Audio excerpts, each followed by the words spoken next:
नमस्ते. Basic life YouTube चॅनलवर पुन्हा एकदा तुमचं अगदी मनापासून स्वागत आहे. मित्रांनो, कालच एक ॲड आली आहे CAPF, ज्याला आपण सेंट्रल आर्म पोलीस फोर्स म्हणतो. ही ॲड मी ऑलरेडी आपल्या टेलिग्राम चॅनलवरती टाकली आहे. कदाचित तुम्ही ती बघितलीसुद्धा असेल. परंतु आजच्या या व्हिडिओमधून ही ॲड एक्सप्लेन करण्याचा मी इथं प्रयत्न करतो आहे. अनेक जणांना प्रश्न असतात की एलिजिबिलिटी काय आहे, लास्ट डेट काय, फॉर्म कसा भरायचा, याच्यासाठी डॉक्युमेंट कोणकोणते लागतात, महत्त्वाचं म्हणजे याच्यामध्ये पोस्ट कोणकोणते आहेत, जागा किती आहे, एक्झामची डेट काय आहे, एक्झाम सेंटर कुठे असेल, एक्झाम कशा पद्धतीने होईल, म्हणजेच की एक्झाम पॅटर्न कसं आहे, क्वालिफिकेशन काय लागणार आहे, याच्यासाठी अजून फिजिकल कसं असणार आहे, मग अजून सिलेबस कसा असणार आहे, इंटरव्ह्यू कसा होणार आहे, या सर्व प्रश्न कन्फ्यूज असतात अनेक जणांना. म्हणूनच या व्हिडिओच्या माध्यमातून मी इथं ही ॲड एक्सप्लेन करण्याचा इथं प्रयत्न करतोय. आता व्हिडिओला सुरुवात करण्याच्या अगोदर अजूनही तुम्ही MPSC लाईव्ह या यूट्यूब चॅनलला सबस्क्राईब केलेलं नसेल तर एकदा चॅनलला सबस्क्राईब करून ठेवा, जेणेकरून जे काही मी अशा एक्झाम रिलेव्हंट अपडेट या चॅनलवरती टाकत असतो तर त्याचे अपडेट्स तुम्हाला हे लवकर मिळत राहील. तर आता याच्यामध्ये जर आपण ॲड बघितली की ॲडमध्ये जर बघितलं तर हाऊ टू अप्लाय, म्हणजे आपल्याला या ऑनलाईन पद्धतीने अप्लाय करायचं आहे. याच्यामध्ये महत्त्वाची डेट म्हणजे 14 मे 2024 ही लास्ट डेट आहे एक्झाम फॉर्म भरण्याची. 14 मे 2024 पर्यंत तुम्ही फॉर्म भरू शकता. त्याच्यामध्ये जर मॉडिफिकेशन तुम्हाला करायचं असेल तर ते 15 मे 2024 ते 21 मे 2024 पर्यंत तुम्ही मॉडिफिकेशन, म्हणजे जर आपला अर्ज काही चुकला असेल तर त्याच्यामध्ये एडिट करण्याचे ऑप्शन्स हे 7 दिवस त्यांनी इथं आपल्याला दिलेले असेल. तर म्हणजे लास्ट डेट तुमच्या लक्षात आली असेल की 14 मे ही लास्ट डेट आहे ॲप्लिकेशन भरण्याची. आता याच्यामध्ये तुम्हाला पुढं काय महत्त्वाचं आहे की व्हॅकन्सी. आता व्हॅकन्सी जर आपण बघितलं, याच्यामध्ये BSFच्या व्हॅकन्सी आहेत 186, CRPFच्या व्हॅकन्सी आहेत 120, CISFच्या व्हॅकन्सी आहेत 100, ITBPच्या व्हॅकन्सी आहेत 58 आणि SSBच्या व्हॅकन्सी आहेत 42. असे टोटल 506 व्हॅकन्सी या ॲडव्हर्टाइजमेंटमध्ये आपल्याला बघायला भेटतात. म्हणजे 506 जागा आपल्याला इथं आहेत. आता पुढं जर आपण गेलो तर याच्यामध्ये एक्झाम सेंटर कोणकोणते असणार आहे. टोटल हे 47 एक्झाम सेंटर इथं दिलेले आहे. पण आपले जे काही महाराष्ट्रातले मुलं आहेत तर त्यांच्यासाठी मुंबई आणि नागपूर हे सेंटर त्यांना चूज करता येणार आहे.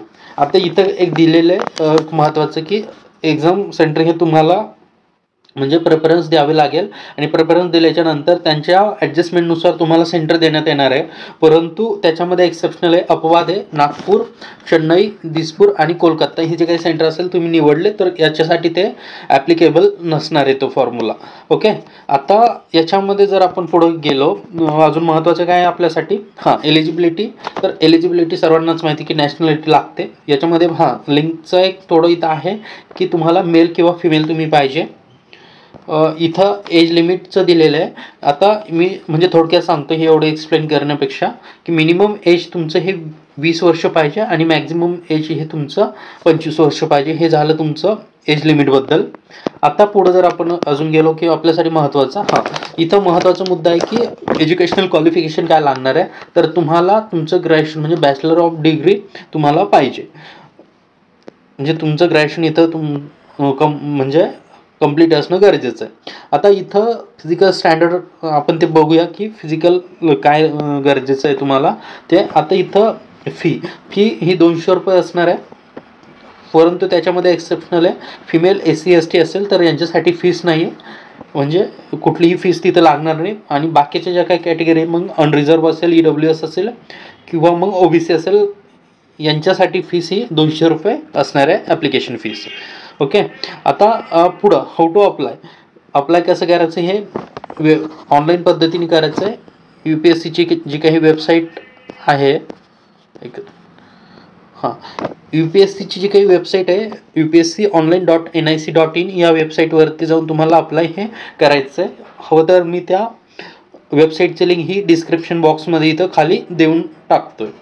तिथं जाऊन डिस्क्रिप्शन बॉक्समध्ये जाऊन तुम्ही डायरेक्ट लिंकवरती जाऊ शकता आणि तिथून अप्लाय करू शकता. हे पुन्हा इथं की 21 मेपर्यंत तुम्हाला मॉडिफिकेशन करता येणार आहे. 15 मेपासून लास्ट डेट ही तुमची असणार आहे 14 मे. त्याच्यामध्ये ॲप्लिकेशन कॅन्सल करायचं असेल तर तुम्ही करू शकता. हे झालं याच्याबद्दल, तुमच्या ॲप्लिकेशन फॉर्मबद्दल. हां, पुढं हेच आपण लास्ट डेट ऑलरेडीच बघितली, त्याच्यामुळे हे काय बघायची आपल्याला जास्त गरज नाही आहे. पुढं जर आपण गेलो याच्यामध्ये अजून महत्त्वाचं काय आहे, हां, सर्व्हिस ॲलोकेशन हे तुम्हाला तुमच्या प्रेफरन्सनुसार भेटणार आहे. तुम्ही जे काही प्रेफरन्स देणार आहे त्यानुसार तुम्हाला सर्व्हिस ॲलोकेशन होणार आहे.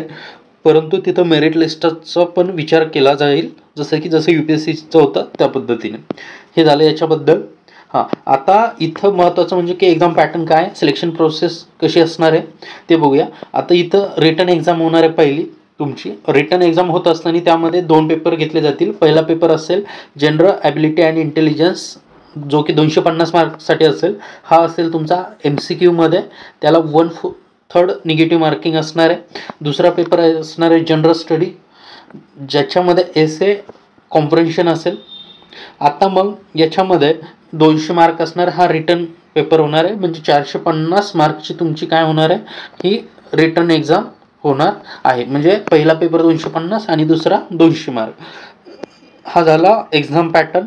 आता याच्यामध्ये फिजिकल जी काही टेस्ट असते, फिजिकल इफिशियन्सी टेस्ट, ती कशी होणार आहे, 100 मीटरची रेस असेल. त्यासाठी पुरुष असेल म्हणजे मेलसाठी 16 सेकंद, फिमेलसाठी 18 सेकंद. 800 मीटरची रेस असेल, त्याच्यामध्ये मेलसाठी 3 मिनिट 45 सेकंद आणि फिमेलसाठी 4 मिनिट 45 सेकंद.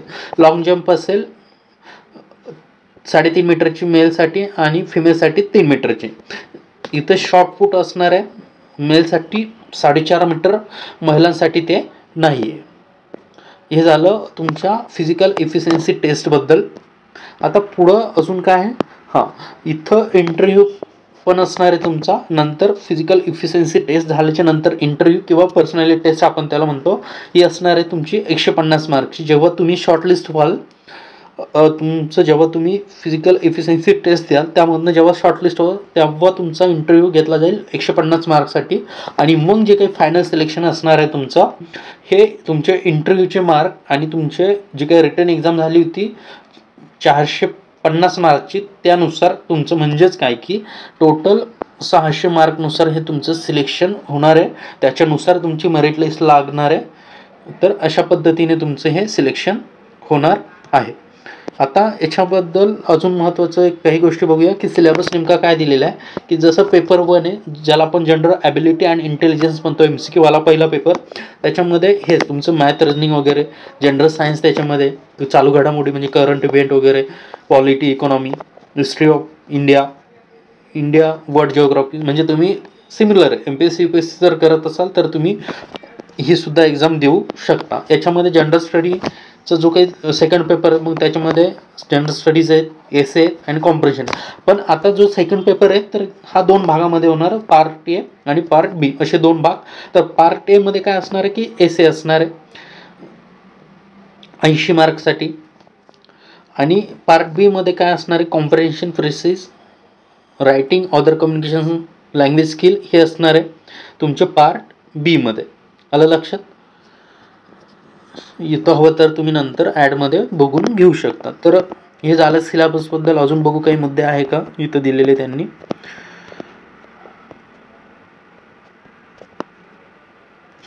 याच्यामध्ये फिजिकल स्टँडर्ड अजून एक महत्त्वाचा मुद्दा आहे की minimum requirement for the candidate are follow. याच्यामध्ये महत्त्वाचं म्हणजे हाईट लागणार आहे, चेस्ट लागणार आहे आणि वजन म्हणजे वेट लागणार आहे. मेनसाठी हाईट लागणार आहे बघा 165 सेंटीमीटर, चेस्ट असणार आहे 81 सेंटीमीटर आणि फुगून एक्स्ट्रा 5 सेंटीमीटर. आणि महिलांसाठी चेस्टची गरज नाही. याच्यासाठी पुरुषांसाठी वेट म्हणजे वजन लागणार आहे 50 किलो आणि महिलांसाठी वजन लागणार आहे 46 किलो. हे झालं याच्याबद्दल. फिजिकल स्टँडर्डबद्दल पण आपण इथं बघून घेतलं. आता पुढं अजून काही आहे का बघू याच्यामध्ये ॲडमध्ये. हां, तर अशा प्रकारे आपण सर्व गोष्टी इथं बघितलेल्या आहे ह्या ॲडमध्ये. याच्यातून तुम्हाला लक्षात आलं असेल की नेमकं ॲड काय आहे, ॲडमध्ये जागा किती आहे, त्याच्यासाठी मी अप्लाय कसं करू शकतो, क्वालिफिकेशन काय लागणार आहे, एक्झाम पॅटर्न काय आहे, सिलेबस काय आहे, या सर्व गोष्टी तुमच्या इथं क्लिअर झाल्या असेल. तर व्हिडिओ आवडला असेल तर व्हिडिओला लाईक करा, तुमच्या मित्रांना शेअर करा. जर ते एक्झामची तयारी करत असतील तर त्यांना पण कळायला हवं की ॲड आलेली आहे आणि मग ते अप्लाय करू शकतील. महत्त्वाचं म्हणजे अजून काही तुमचे डाऊट्स असेल, काही क्वेश्चन असेल, कोणाचे कसे डॉक्युमेंट रिलेव्हंट काही क्वेश्चन असेल तर ते तुम्ही इथं कमेंट बॉक्समध्ये टाकू शकता. त्याची उत्तरं देण्याचा मी प्रयत्न करेन. तर इथं थांबूया, परंतु थांबण्याच्या अगोदर महत्त्वाचं म्हणजे अजून तुम्ही आपल्या या यूट्यूब चॅनलला सबस्क्राईब केले नसेल तर एकदा चॅनलला सबस्क्राईब करून ठेवा, जेणेकरून जे काही महत्त्वाचे अपडेट्स मी इथं टाकत असतो तर ते अपडेट्स तुम्हाला मिळत राहील. तर थांबूया इथे. Thank you so much.